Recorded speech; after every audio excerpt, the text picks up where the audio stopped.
World's first and only LGBTQ daily evening news. It's time to queer up the news. It's 8 p.m. Monday, May 10th, and we are literally out of the closet and into the headlines. So many of your important stories we are going to tell this evening on Queer News Tonight.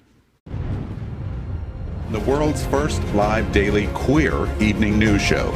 Out of the closet and into the headlines on Q News Tonight.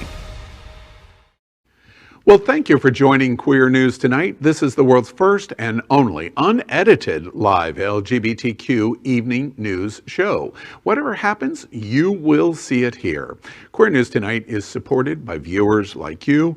We are part of the Happening Out television network, Hotspots Magazine, and WeMeg Events. Hotspots is celebrating 35 years of the LGBTQ experience, and WeMeg is bringing you Wilton Manor's Stonewall Pride Parade and Street Festival on June 19. Merged, we bring you the best of LGBTQ news, entertainment, and support of our LGBTQ plus community. This evening, we bring you the news of and a perspective representing the LGBTQ community from South Florida, America, and across our planet. I'm your anchor at Queer News Tonight, Al Ferguson. Let's first welcome anchor Faye. Faye is a radio and television personality and has the popular blog and YouTube channel aiming to unite the L and the G together. She's a hostess and MC for many South Florida events, a board member at Unity Coalition, and host of UC Television, owner of Faye's Fur Family, and is the anchor of the travel news show Happening Out Travel. Good evening, Faye. Good evening, boys. So happy to be here with you. So let's welcome my anchor partner, Jonathan Casanas. He's a board member of Forward Miami, a nonprofit organization working to unite South Florida's diverse LGBTQ plus community. He's also the co-host of the Miami Community News Forward Miami television show, airing Fridays at 4 p.m. Good evening, Jonathan. Good evening, Faye. Let's welcome anchor Jeff Oliverio. He's a founding member and treasurer of the Hollywood LGBTQ Plus Council, a unique community civic organization designed to unite the LGBTQ plus community in Greater Hollywood. He is also the current co-chair for this fall's National LGBTQ Task Force 25th Anniversary Gala. Good evening, Jeff. Thank you.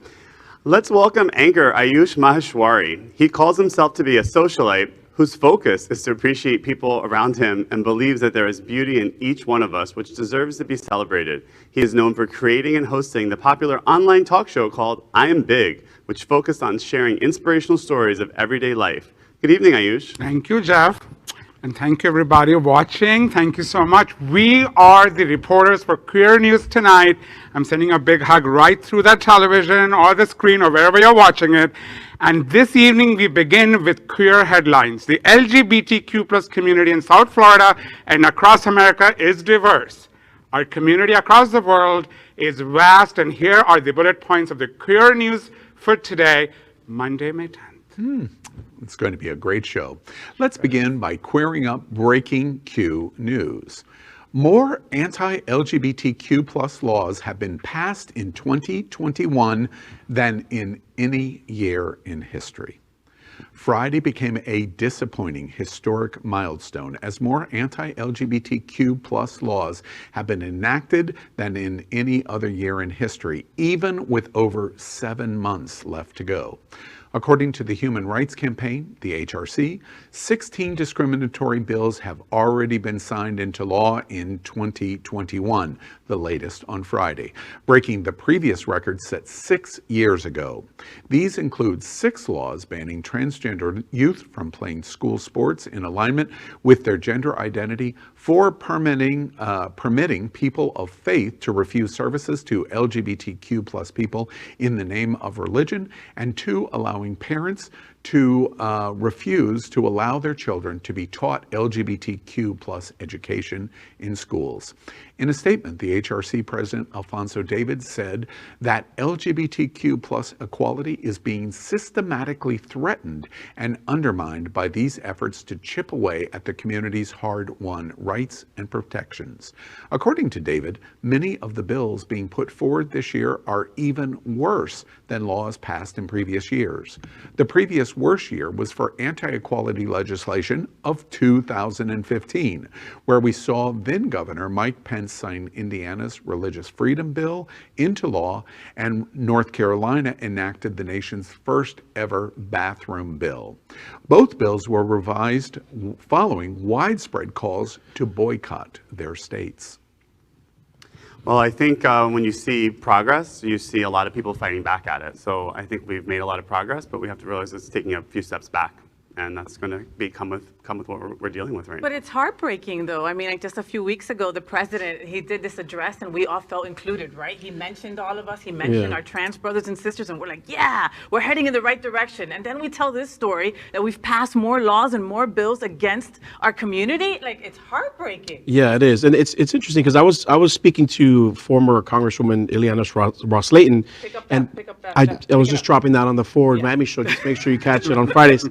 But the reason why I say that is because she said something to me that was really interesting that I took with me was a lot of these bills are just seeking problems versus finding solutions. And I think that what's happening lately is only just making things worse rather than making it better. And I thought that was weird just coming from a legislative standpoint. You know, it's interesting. First of all, it is heartbreaking, but also there is a lot which has been achieved. But you know, I've lost over 100 pounds. And congratulations. Wow. Look at you, skinny mini. Okay. You haven't seen it all yet. But anyway, the point is, you know, charity starts at home. And I feel that, you know, I go out often. I have a very good trans friend here in Wilton.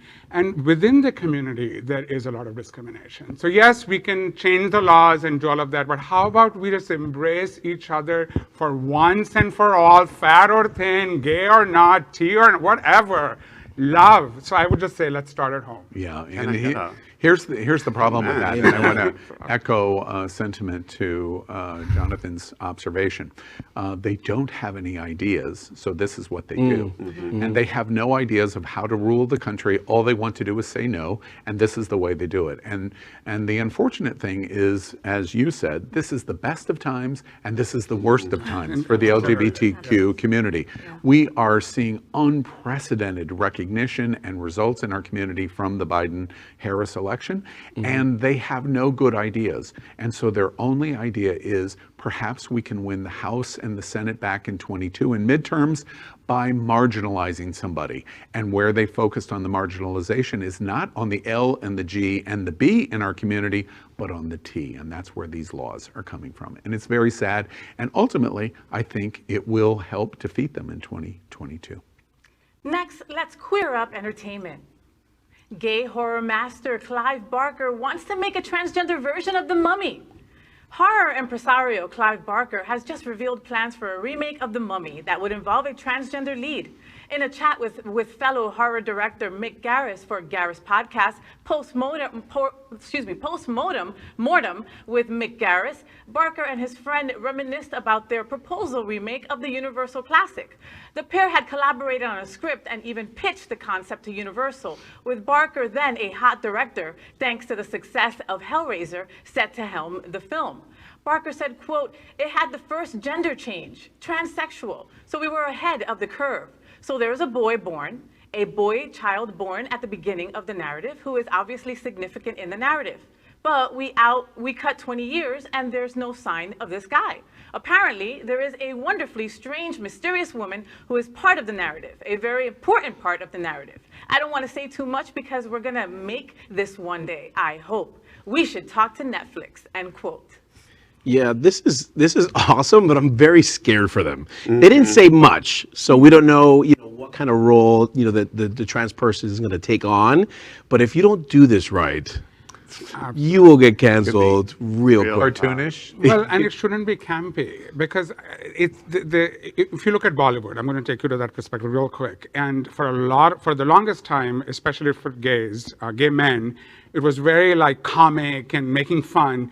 And trans also has been very, very campily projected, if that's a word. So to your point, Very. it should be, it make it normal, whatever that is. It's part of life, and that's all I had to say about that. Yeah.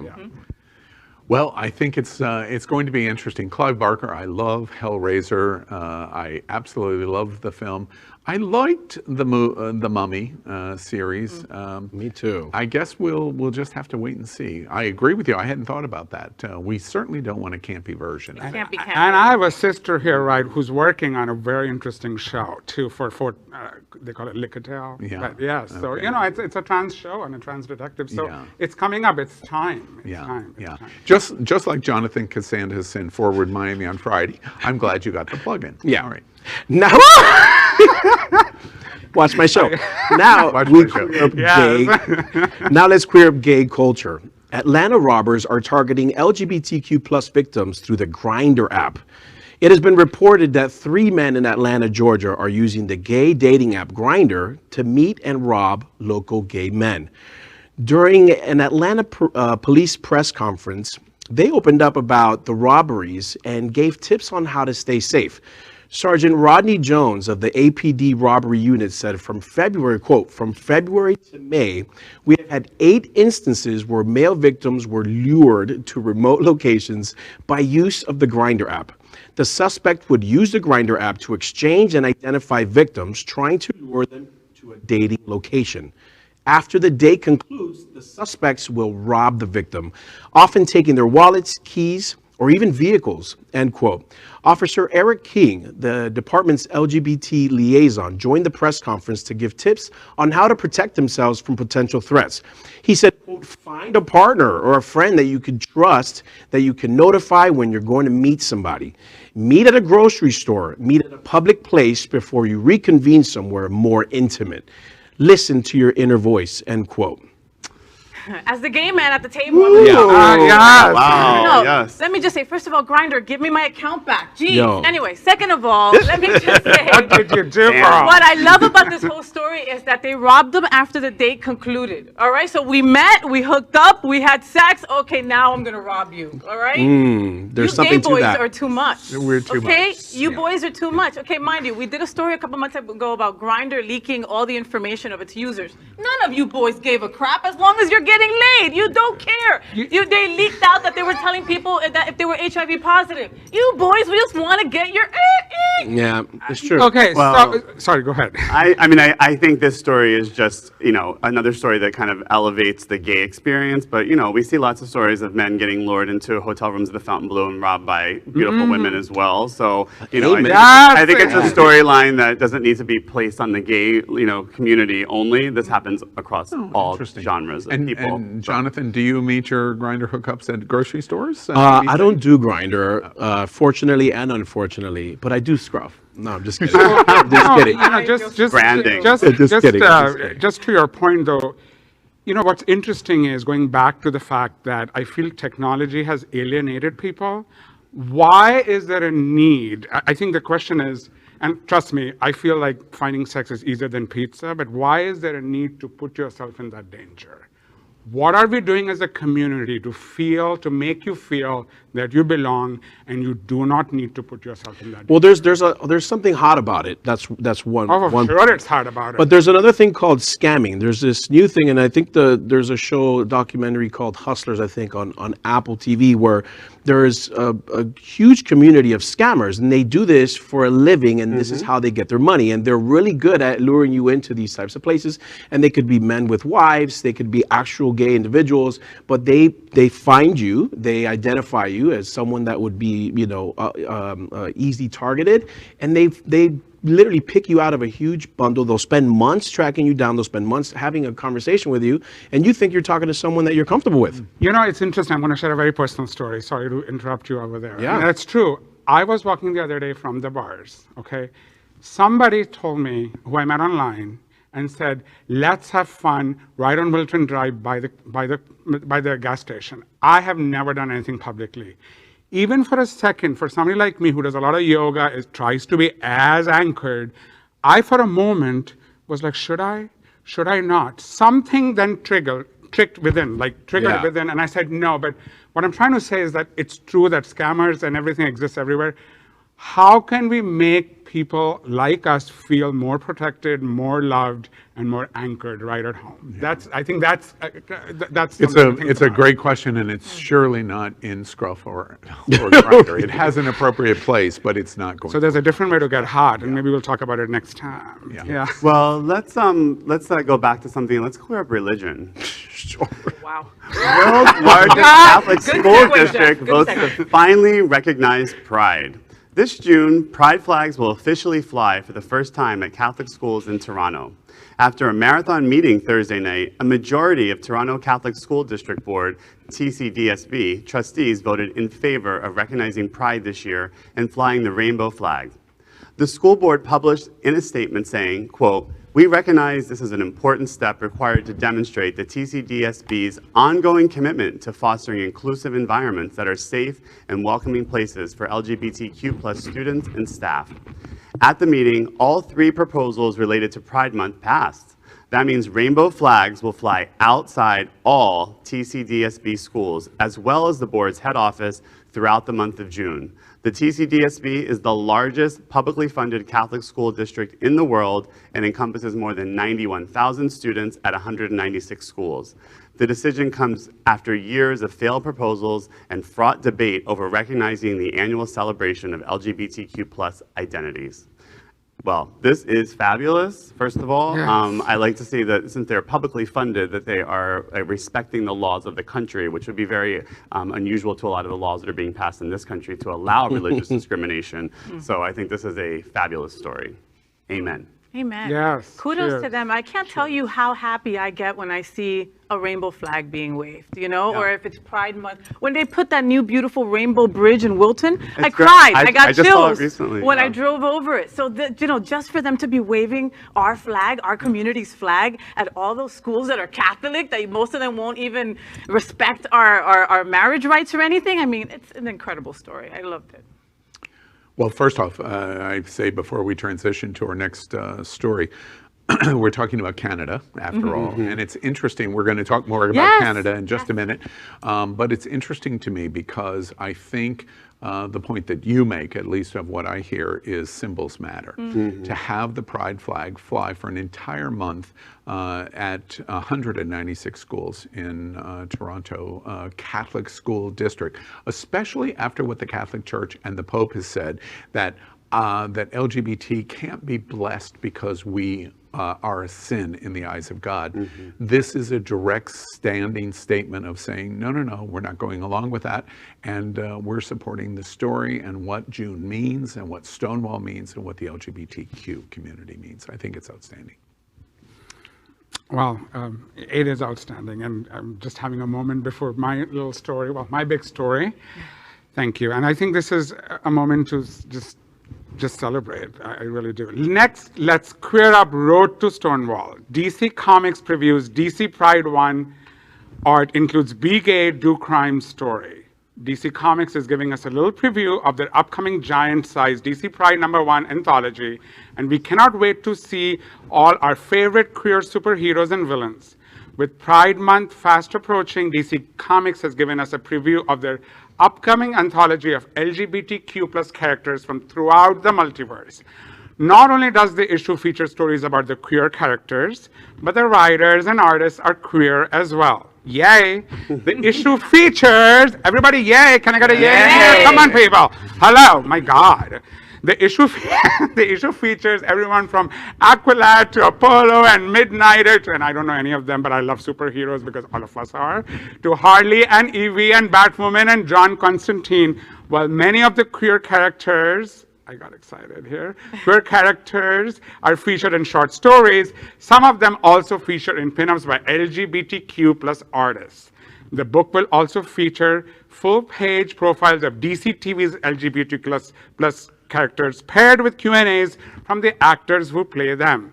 This includes Javicia Leslie, Matt Ryan, Nicole Maines, Matt Bomer, and Nafisa Williams. DC Pride #1 will be available June 8, wherever comics are sold. Yay to superheroes. Yeah. Wow. You had me. I'm taking aback by you, Ayush. You just fill the room. You're just incredible. You should be a superhero with that hair. I get to see a cape or something. Honey, the fact that you see a superhero in me is because you are a superhero. And I really, to be honest with you, I have no idea about what I just read. But here is what I do know. That in the world that we live in, if you are able to create other superheroes, you are one. And I think that is a mission we are all on. That's funny, because when I see you guys, I think villains. That's honey. That's a different perspective. That's your eyes. Excuse me, that's called shade. Yes, honey. That's your superpower. No, actually, what I was really gonna say is that there's nothing like cooler than a gay villain. Like, I really want to see like a really like sassy gay villain. Did you see that though? It said, "Be gay, do crime." Do crime, yeah. Isn't that awesome? I love that. And if you think about it, one of the great things about this, and of course we love this, and for Pride Month, and DC and Marvel's doing the same thing for the month of June. But think about this in context. This is 21. Think about 2011, just 10 years ago. This was impossible.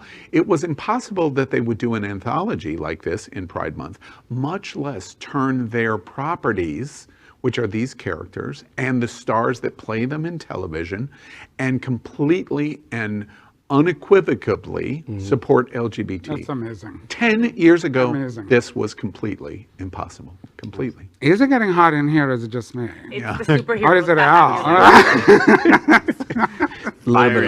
It's so true, though. Jonathan, are you going to talk about sports, or would you like me to?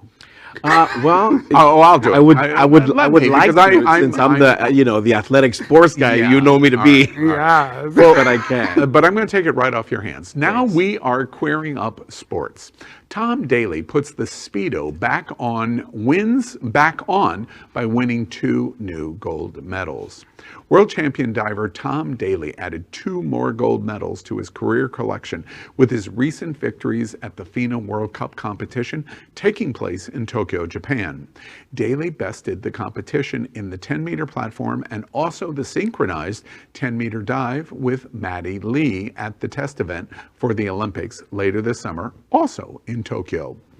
Despite the wins, though, Outsports reported that the champion's thoughts after emerging victorious from the pool were clearly on his husband, Dustin Lance Black, and I said Lance Bass, Lance Black, and their young son, Robbie, who were watching the competition back home in London.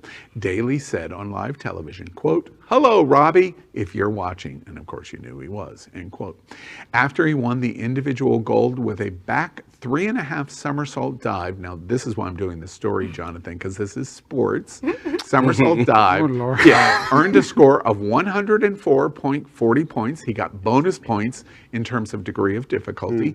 Daley is one of the many, many LGBTQ plus athletes to watch at the Tokyo Summer Olympics.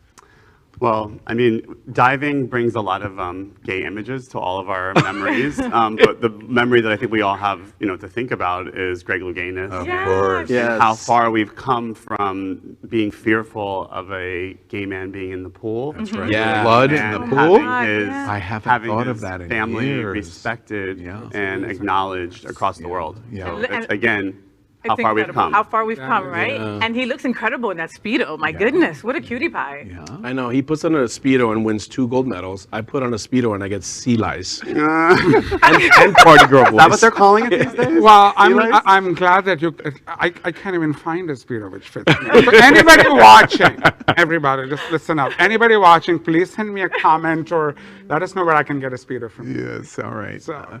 Actually, we did a story last week on the LGBTQ brands for the summer, introducing all kinds of new swimwear, and it does exist. Nasty Pig. Nasty Pig has it, Nasty for Pig. example. You look like a Honey, nasty maybe- pig to me. That's not even shade. And that wasn't shade. That was a compliment. It was a compliment, Some right. amazing All right. Congratulations to Daley, and we can't wait to absolutely. watch you this summer at the Olympics. All right, next, let's queer up the USA. Trump-loving high school students derail Diversity Week with an anti-gay campaign. A photo of two high school students displaying Trump banners on school grounds festooned with anti-gay slogan was posted on social media, marring a week dedicated to diversity and sparking calls for a federal investigation. One of the banners shown in the post depicts an American flag with ex-President Donald Trump in the center. The second says, Trump 2020, keep America great. A pair of Aberdeen high school students held them up in the school commons, and a photo of it was posted on Instagram. The text over the photo read, quote, hashtag fuck pride, end quote, along with hashtag fuck CHS, end quote, shorthand for Central High School. The text read, quote, thanks to all the students who whore, intentionally written, and then parentheses, wore, black today. Let's not let gays let their fucking ways into our school, end quote. Social media has exploded over the controversy. The principal, Dr. Jason Uttermark, said he was aware of the incident and posting and said that the school district denounces them. The South Dakota high school Democrats issued a release condemning the homophobic actions and comments and calling on the U.S. Department of Education, Office of Civil Rights to investigate. How sad is this story, boys? Like, this is a heartbreaking story. And these kids are high school students. Like, enjoy your life. You know, where are they coming with this hate? Their parents. It's got to be their parents. Exactly. Right? That's what I was going to say. I was like, parents, you are scum. You are bad. It's just bad parenting. This is learned behavior. Where else are you going to get this from? How do you get to the point of spitting on a pride flag? Do you understand how hateful that is, how disgusting that is? I mean, we need to get our We Meg partners and throw a pride festival in this little town, Yes, and bring it to those other kids in high school who probably feel marginalized by this and feel afraid to come out, because this small town America thing is still very real for a lot of kids. Yeah. that's so You know what? It is very sad. I mean, there is no other way to. But you know what happens? I feel that if there's something, hate happens, and then affirming what you believe in on the other side, I think the divide just gets bigger and bigger. What mitigation work can we do while reaching out to understand why? Yeah. Where is that hate coming from? You're a human being. I'm a human being. Why do you hate me so much? I love you. And they've been Just on the love earth for like me. 14, 15 years. How could they have so much hate? They haven't even been around that long to And be at so some hateful. point, to your point, at some point, love wins. Love has to win. And I think we've allowed hate to take over. We all have. Yeah. I mean, I have experienced it myself walking up and down on the drive. And now that I've lost weight, suddenly I'm like, sexy, honey. I was the same person, doll. Yes. You didn't see me. Let's start there. Yeah. We see you, Ayush. Yeah, I know, but that's the point. So again, this is a very personal topic. I think just let's love wins, and I think that's what we should try to do. I think our go forward takes a combination of that. It needs that attitude that we must be better than them and this. But it also has to be that we have to be politically active. We can't just assume that they will fall into place and love us. So we must do the kinds of things that we need to do. Right. And Jonathan, to your point, I think is completely right. It took parents to raise these two children to do this, but the gasoline or the lighter fluid that was poured on these parents over the last 4 years sits squarely on Donald Trump. This is what his legacy has brought America. And it's going to take time to let the infection wash away. And that's where we are in South Dakota. Yeah. Well, I'm going to go and take you back to church and let's go to the world. Is there a brunch? Well, after that? Yes. Catholic churches to defy Vatican and Pope Francis by blessing same-sex couples. Catholic churches in Germany have decided to bless same-sex couples despite a Vatican ruling that forbids them from doing so. The Church of St. Benedict in Munich and 3 other churches in Würzburg offer blessings to same-sex couples on Sunday, in direct contradiction of the Vatican's widely condemned policy. According to Germany's Catholic news agency, more than 100 services offering blessings for same-sex couples have already been organized in the first half of the month of May alone, while churches in Frankfurt, Cologne, Aachen, and Berlin are expected to host ceremonies for queer couples. The Vatican and the Pope declared last month that the church could not bless LGBTQ plus couples as it would be a sin in the eyes of God. Germany's actions will create problems as the Germany Catholic Church are the wealthiest in Europe. More Catholic news. Again, positive news. I think these are all small groundswells that we're seeing, and it's going to come from the grassroots, because the Catholic Church is not going to change without push from those parishioners that are left in the Catholic Church, because most LGBTQ people have left. So, survival for them. If there's anything that I know about religion, I'm a person of faith. We're broadcasting from the Sunshine Cathedral. If there's anything that I know about religion in America and all over the world, it is based first and foremost on power and money. Yeah, exactly. And so anything that you do that affects churches' power and their money helps motivate them to move in a direction. In the 1950s, many churches in America and all over the world would not allow persons of color in their church, and justified it in terms of scripture of why there should be discrimination. That was ignorant, and eventually they came to a conclusion. They will do the same. The Catholic Church will do the same thing on LGBTQ, and it's not a sin in the eyes of God. And Germany is a big bellwether, because I remind you, in terms of the story, Germany is the most economically powerful Catholic Church of any of the European Union states. And so as a result, their money, and 100 churches alone this month saying, no, we're blessing LGBTQ in our churches this month, will have staggering effects on the countries around them, and it will trickle to Rome, and Rome will have to say, how are we going to respond to this? And they're going to respond in the same way that they did to people of color from the 50s and 60s. They're going to change policy. Hopefully more Imagine Rome. how fabulous they can make the Pope's outfit. Yeah. Hopefully there'll be more cars in And by Rome. the way, we've reported at Queer News Tonight the surveys that show more than 50% of all priests are gay. Really? Yeah. Half of all priests are gay. Yeah. Where are they? Yeah. Anyway, now we have queer up trans rights. Oh, shit. And listen, I'm from India. Anyway, so, there's priests there too. Utah Supreme Court upholds right of these trans persons to change name. Actually, this is a very big story, so. Utah Supreme Court upholds rights of trans persons to change name and sex on state records.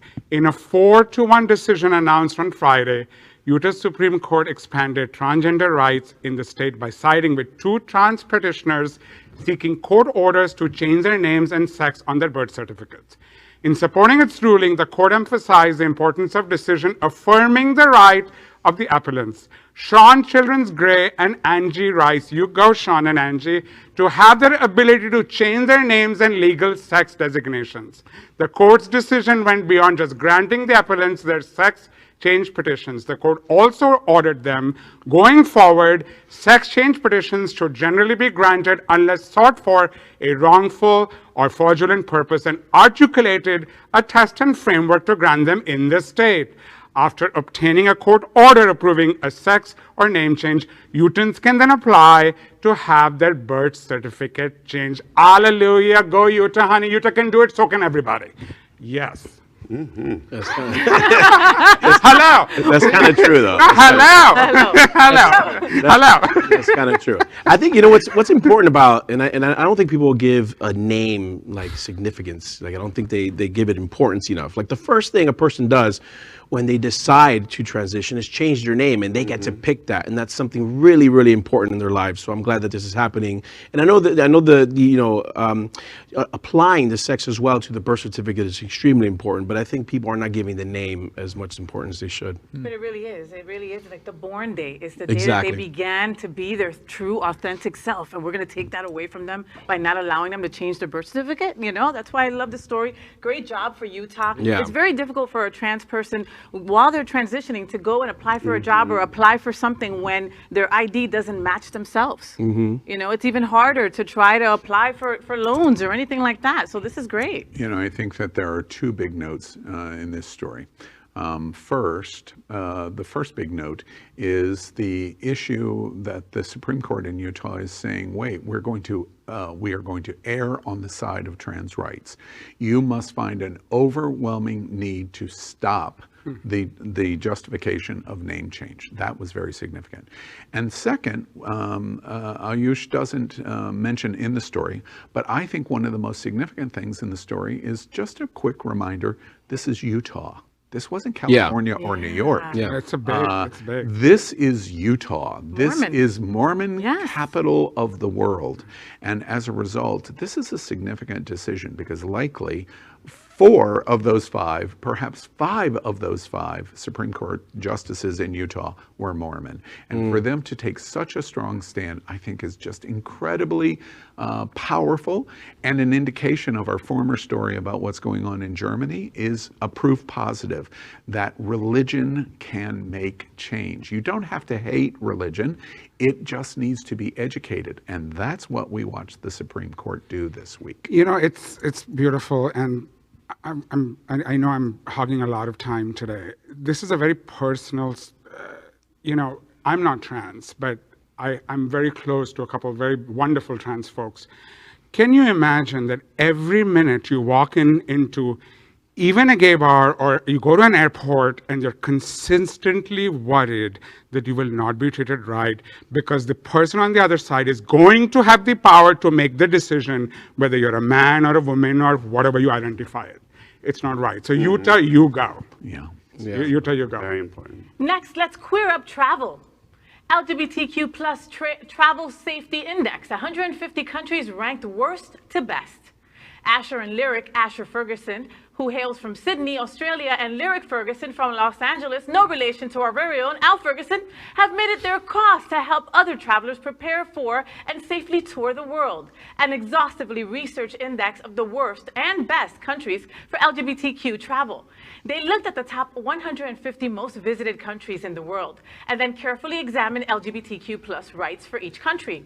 We created our LGBTQ plus travel safety index based on a total of 9 ranking factors. The worst places for LGBTQ to visit are in order, 2 places: the Middle East and Africa. Worst was Nigeria, followed by Saudi Arabia. The only nation on the world's list outside of these regions was in our own backyard, and that was Jamaica. The best places for LGBTQ to visit, while likely won't surprise you, the United States was number 20. Our neighbor to the north was considered number 1 in the world, Canada. All of the next 15 were in Europe, including in order the Netherlands, Sweden, Malta, Portugal, Belgium, UK, and Spain.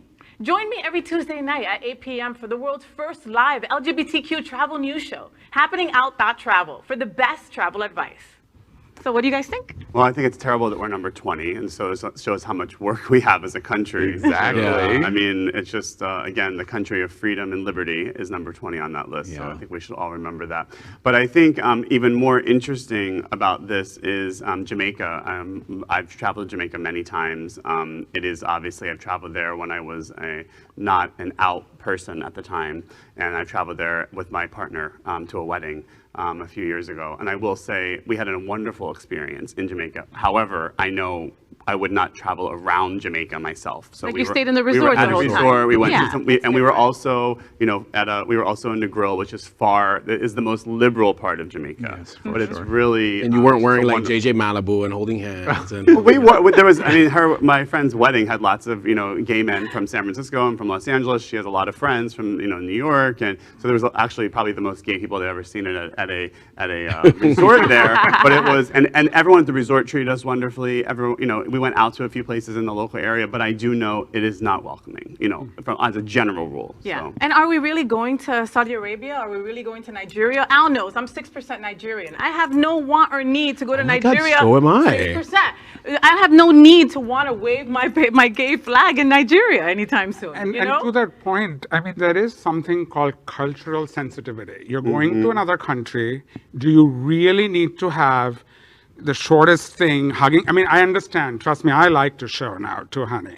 But is it really important to go somewhere and really do that, or try to do the cultural stuff and leave being safe? Yeah. The question you asked. You know, one of the top values of this survey, I think, is exactly what we've talked about in a couple of other stories: economic power rules.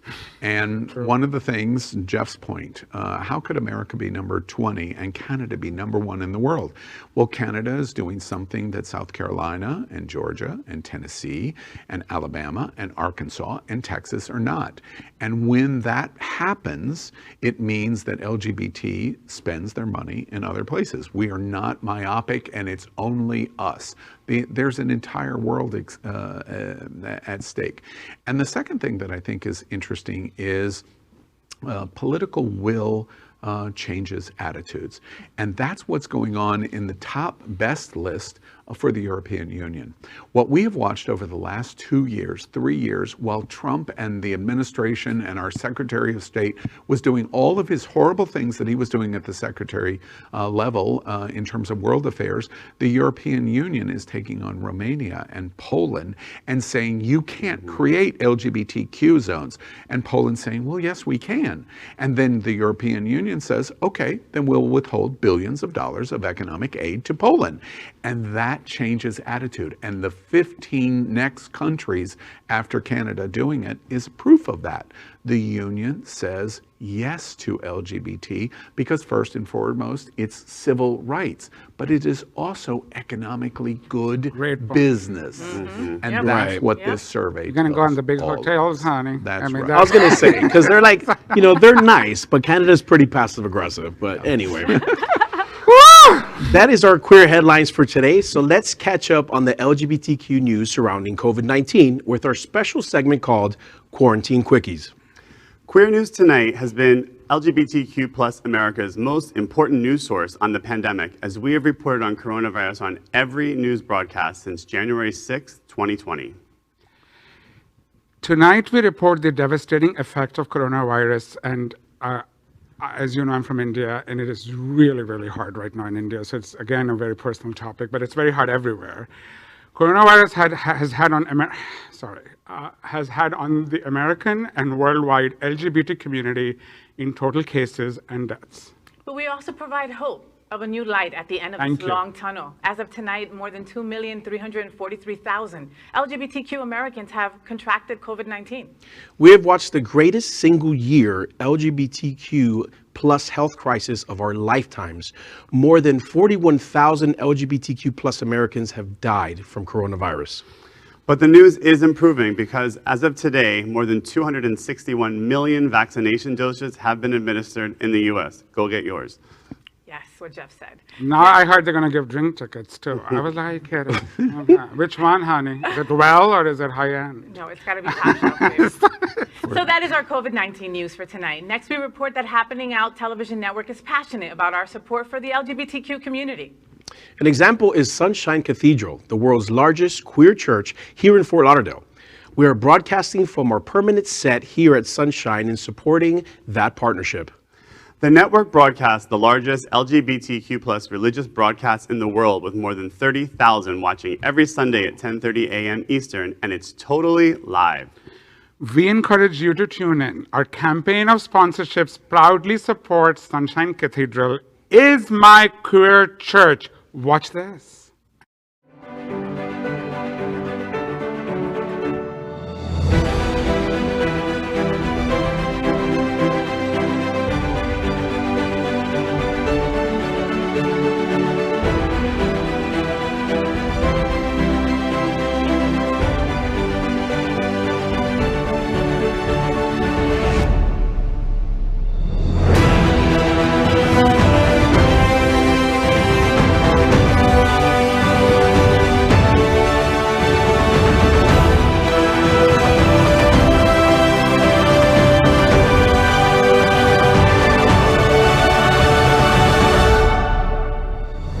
Hi, I'm Dr. Howard Grossman. I'm the medical director for Midway Specialty Care in Wilton Manors, and I'm the medical advisor for Queer News Tonight.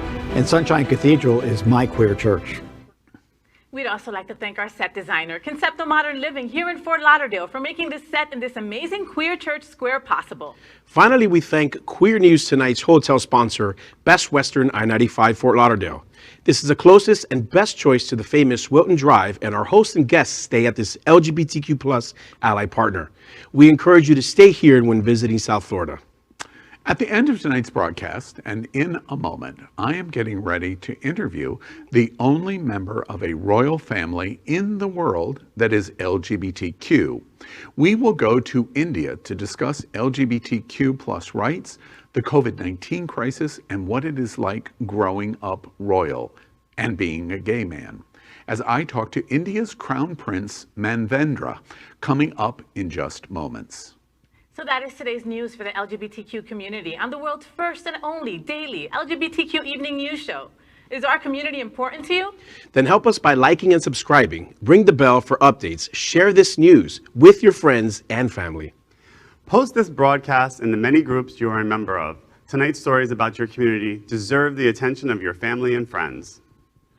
Queer News Tonight is the only live LGBTQ plus digital television news in the world that is out of the closet and into the headlines. We need your support. We love you, and I love you all too, just so you know. If our community is to grow, we must tell our stories and bring them to the attention of the broader world. This is the only place in the world that tells these LGBTQ plus stories in motion and sound. That is the passion of Happening Out Television Network and Queer News Tonight.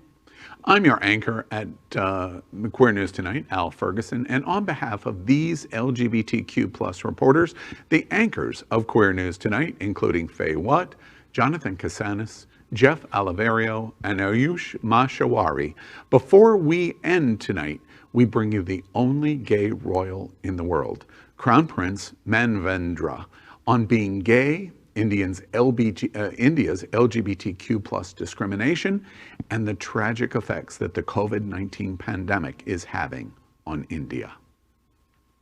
Queer News Tonight is proud to bring you a special interview with India's Prince Manvendra. He is the first royal in the world to come out and live as openly gay. He is the 39th descendant of the 650-year-old Goel dynasty in Western India. He is well known in America with multiple appearances on the Oprah Winfrey shows, the Kardashians, and many more. He is the co-founder of the Lakshya Trust, a charitable organization for the empowerment of the LGBTQ community in India. LGBTQ acts were punishable with 10-year prison sentences, and in 2014, he launched the Free India campaign. He is the ambassador consultant for AIDS Healthcare Foundation, AHF, for India, and he is currently developing his dream project, a LGBTQ community campus in his royal establishment to provide social and financial empowerment to the LGBTQ community.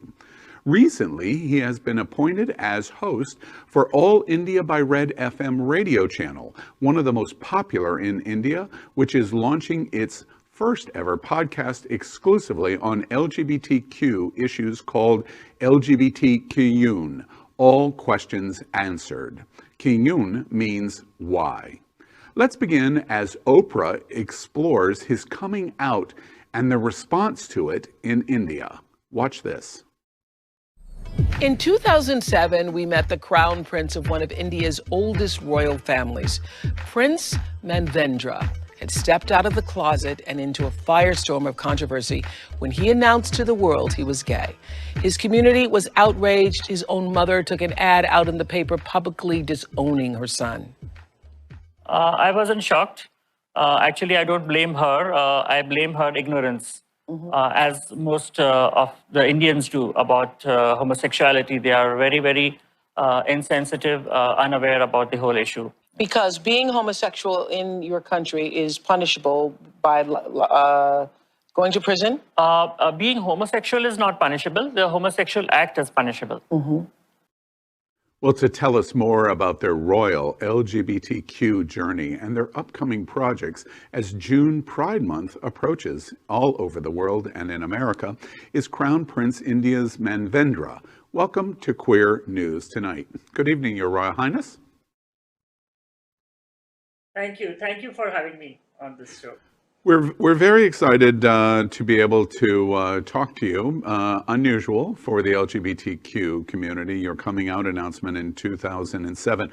I wanted to start right there. I watched the original interview and then Oprah's follow-up. That your mother's rejection for LGBTQ, especially gay men in America, mothers are centric to all of us.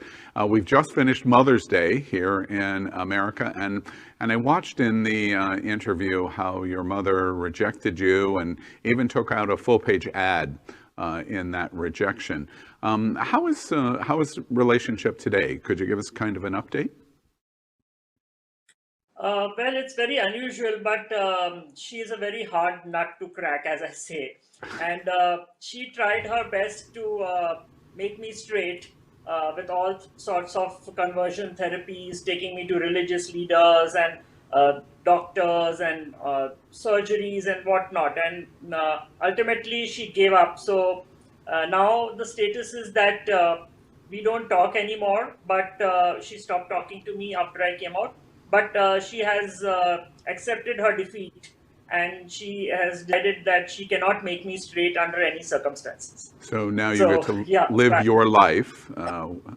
Do Yes. you expect in the future that things will improve, or this will be a lifelong Yeah, result? I mean, I do have expectations that someday she might realize her fault, and she might would like to settle down. But you never know, because in certain families there's such strong homophobia is existing, in India, many conservative families, that it's very difficult for a lot of parents to understand their children issues. I mean, the fact is that education is not, sensitizing them on our issues. In fact, I have a new term now for the people who are, homophobic towards. I call them educated illiterate. So they may be educated, they may be highly qualified. My mother is, she's done her bachelor's in philosophy and master's in psychology. She's a highly qualified person, but she's illiterate as regards homosexuality or LGBT is concerned. So it's just that our education system has taught us enough. I mean, I have to say this, that though we are very proud of our culture, our rich Indian cultural heritage, we are the land of Kama Sutra, which is the world's oldest sex encyclopedia. And yet we don't teach sex education in our schools. And so are the people going to know about LGBT issues, So same is the case with my mother. I mean, her education system hasn't taught her much about our issues. So she is behaving in a homophobic manner. It gives us a perfect opportunity to transition of one of the big issues that I think is important that the American LGBTQ community wants to know. India is in the news, as you know, in America every single day now for multiple reasons. I first want to continue to explore the discrimination issue in India. You formed Free India in 2014. You had Indian society became freer for a while. You credit your interview with Oprah for helping that in terms of national and worldwide attention. And then there was a retrenchment on rights. Where is India today in terms of prison punishment or decriminalization? Exactly where is India?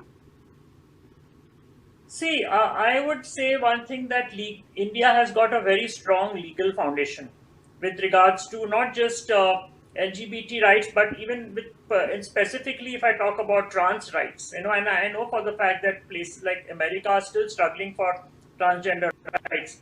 So India is much better off when it comes to legal recognition, because we had our Supreme Court, giving us, recognizing us the transgender rights in 2014, and in 2020 we had a colonial law, British rule colonial law, which was penalizing the homosexual act with imprisonment, as you mentioned, and now that law was struck down. So now legally nobody can violate our human rights, because our fight was not just rights for the LGBT. Our rights was based on the violation of our basic human rights, which have been guaranteed to each and every Indian citizen of India.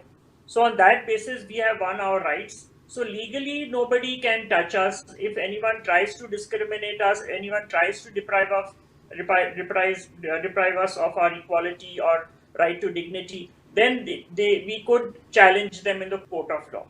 But So you- socially, lot of Yeah, that's Sorry? what I was going to ask. So it's codified in law, but tell us about the Yeah. social experience in India. Yeah. So socially, you see, in India, not many people even know the law, So, I mean, if you ask people, if you just take a survey in India, people don't even know what is the Indian constitution, Nobody Indian constitution, we ourselves don't know about what rights our country has given us. So we get fooled and exploited and cheated by many people. They just take advantage of our ignorance. And even if we know the law, most of us we are not accepting the fact that homosexuality has been decriminalized. So there is a lot of discrimination still happening at workplace. Parents are throwing out the children for no rhyme or reason. They've been thrown out from workplace. So there is widespread discrimination happening. There's domestic violence happening. There is humiliation happening. So we need to still work hard on changing the mindset of the people. Just legal recognition is not enough. Not enough. It's the mindset of the people that needs to be changed for them to understand why it was necessary to change a law and why it is necessary that we have our human rights. In that transition to have greater acceptance in India and embrace and support the LGBTQ community, I've read quite a bit about this goal of the development of an LGBTQA community campus. Tell us a little bit there of what you have in mind and what your goals are of what you want to accomplish. Yeah. So this campus which I'm developing was from my own story. I mean, when I came out, as you pointed out, or even Oprah pointed out, I was publicly disowned from the royal family and disinherited from the ancestral property. So parents, they try to exploit you. They take advantage of our being mentally conditioned to be attached with them, and then they emotionally blackmail us. And most of us, even after we come out to them, they are thrown out from homes. And that's where this campus is there for. This is a shelter home. This is a place, safe space, which I will be providing shelter to those people who are going to be thrown out from the homes. I said, if I could have been thrown out from my home, I'm sure there are so many of us who are going to come out to their parents, and they don't want to get succumb to the marriage pressure by parents, and that is the time when they need support. So my campus is aiming at providing social support, social empowerment, and financial empowerment, because at the end of the day, I want my community to be self-empowered. I want my community to be financially on their own, start earning and living, because once you're financially stable, you yourself get confidence and you're able to face the world. So this campus is going to provide all those facilities. We're going to build the skills. We're going to train them. We're going to build their capacities and make them strong enough to face the homophobic world. Yes, a very fascinating project you're taking on. Another big issue that is in the news, we talked about it just on Thursday on Queer News Tonight, is the COVID-19 pandemic and the issues going on in India. I read over the weekend you had a single day of more than 4,000 deaths, and medical care is critical. The world is responding, but not fast enough. I'm very specifically interested in telling us about what's going on in COVID-19 in India. And from your seat and your perspective, what do you see is happening and how this is happening? But very specifically, how is this affecting the LGBTQ community in India in terms of the COVID pandemic crisis? One thing we have to realize that people see India as a country. But India is not a country. India is, I call it more of a continent, a subcontinent. We are comprising of different states, and each state has its own language, culture. Everything is different. Each state is like a country. It's not like America that you have one language spoken. I mean, you have like one language you speak in the entire country. We have 26 official languages, in our country. So it's very difficult to manage a country like this with different cultures. Each state many states are not ruled by the same government. We have different governments ruling the state and the government ruling the center. So you need a lot of coordination, cooperation between the state and the center to get things done. With regards to the LGBT community, I think we have been really very badly hit during the pandemic because most of us have lost jobs. A lot of us have lost jobs. A lot of us have been forced to live with parents and you can imagine parents are always pressurizing us to get married. And a lot of marriages have been, a lot of forced marriages have happened during this time. A lot of our community has tried to commit suicide. A lot of them have been successful in killing themselves.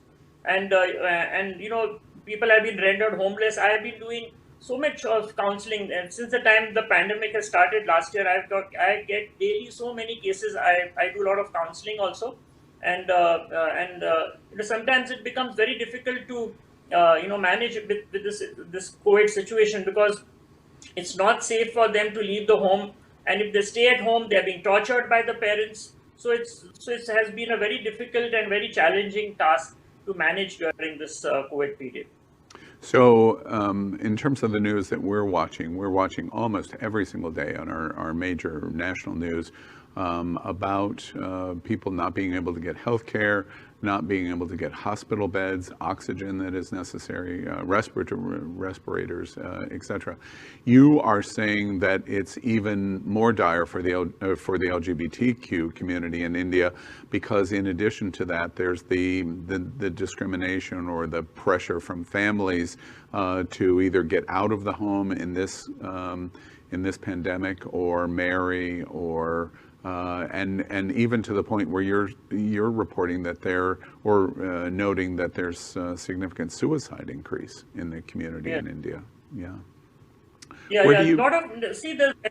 The mental health issues have tremendously gone up. I mean, COVID is one part of it. I mean, if you're looking at the pandemic, I think more than COVID, it is the mental health issues which have gone up tremendously during this period and which need to be addressed, and I think for that we are trying our best. Fortunately, in India, we have something called InfoSem. India's largest network of sexual. I have been a founding member of that. It's been now more than 15 years old. We have got more than 160 registered organizations all over India. Practically in each and every state of India, we have at least one organization working for lesbians or gays or trans communities. So through InfoSem, we've been trying to help a lot of people. As I told you, India is huge. It's a highly populated country. One of the largest youth population in the world is in India.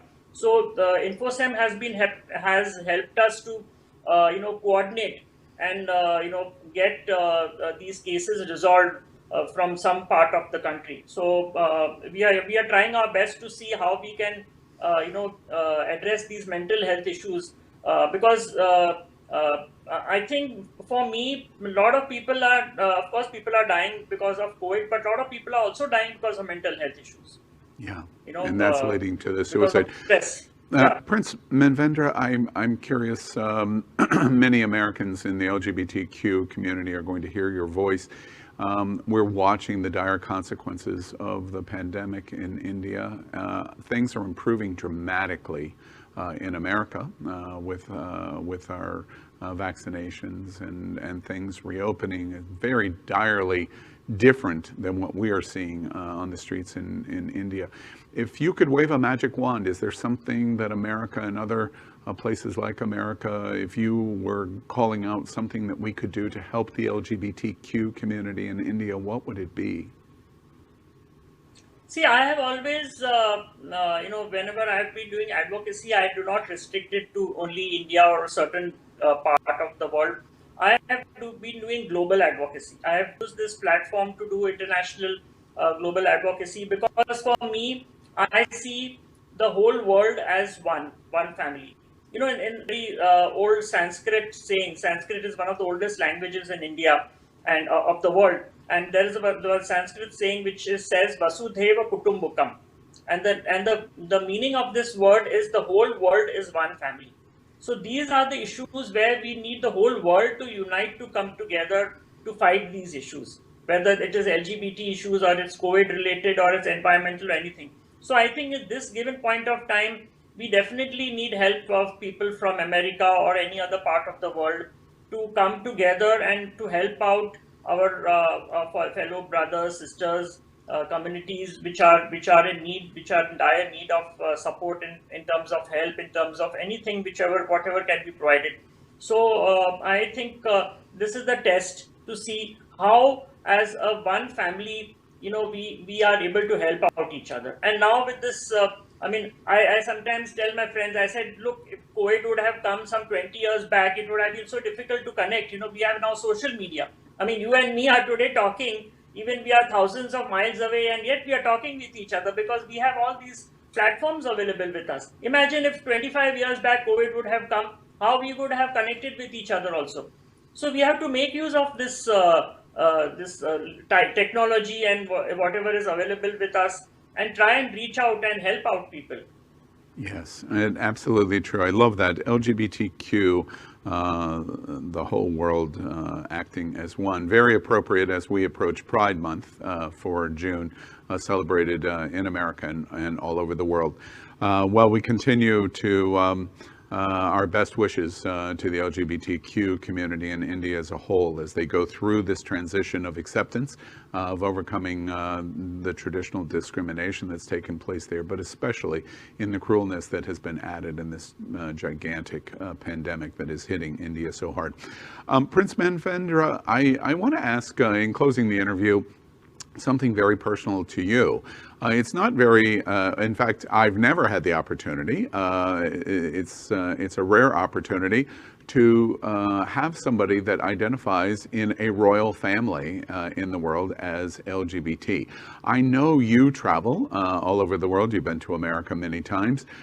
What kind of reaction do you get from people when they understand that you're a crown prince and you're also a gay man and represent the LGBTQ community? What kind of reaction do you get when you travel to the news of those two combinations, which is exceedingly rare? Yeah, I think I have traveled maximum to America since the time I have come out, because 3 times on Oprah and Kardashians, and many other visits I've done, and I think the maximum I have traveled so far in the world has been in America. And as you know, America, doesn't have like traditional royal families as you have in Europe and you have in India and some other places of Asia. So people are excited when they kind of believe me, I get more VIP treatment in America than I get in India also. So when Oprah called me, she had a whole red carpet and a limousine and whatnot. She got an Indian cook for me. A cook to make Indian food for me in Chicago when I was invited. So I really get a lot. I think I'm mostly pampered in America. I'm so much pampered in America that the people will not allow me to cross the street on my own. So I want to live see America, see different parts, be on my own. Given that freedom, but no, Americans are very particular that I should be treated royally, treated like a royal, and they pose so much of restrictions on my movements and my traveling and everything that I'm really too much pampered there. So yeah. It's been a real different experience for me. Yes, absolutely fascinating. Well, of course, you're welcome back, and your next visit to America, we would love for you to come to South Florida. We have thousands and thousands of LGBT here that would love to meet you and hear your story. My husband's in Florida at the moment. We were separated because of COVID. We have been married for now 8 years, but because India doesn't recognize same-sex marriage, so he had to leave India last year in October, and he's in Florida at the moment. Because very interesting. Well, we'll follow India that has up. Now, India has closed the borders for foreigners, for foreign tourists. So he cannot come to India because he is just a tourist in India. He has no other, recognition here. Our marriage is not recognized in India. Yes. So unfortunately, he had to leave, and he's in Florida at the moment. Well, your words are going to fascinate many. We just send our best wishes to you and everyone in India, especially in the LGBTQ community. We know what a dire year the last year has been, and it only is worsening in India. And we hope for LGBTQ rights and your activism of the Free India movement and your social campus program, and that the pandemic is finally put under control in India. Prince Manvendra, a pleasure meeting you and talking to you, and we thank you very much for being with us on Queer News Tonight. Yeah. Thank you, and thanks a lot for your wishes, and thank you for having me here. Good night.